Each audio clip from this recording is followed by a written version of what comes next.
at the end of the Mill Road. This is known as Hudson Mill.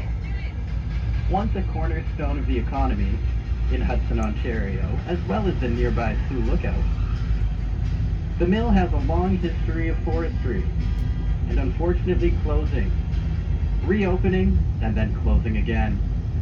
Most recently, it's closed its doors in fall of 2015. But who knows what the future may hold for this old Hudson Mill. One thing's for certain though, spooky to look at. On the right momentarily, folks, Lost Lake and Hudson Mill.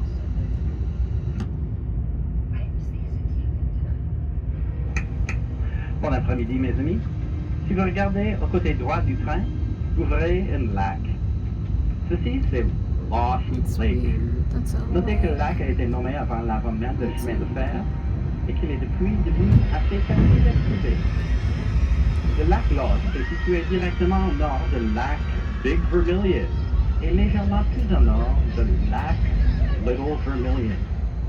En passant, vous remarquez peut-être une grande île située sur une péninsule au bout du The Mill Road. That's cool, but how do people get there? C'est connu ou non,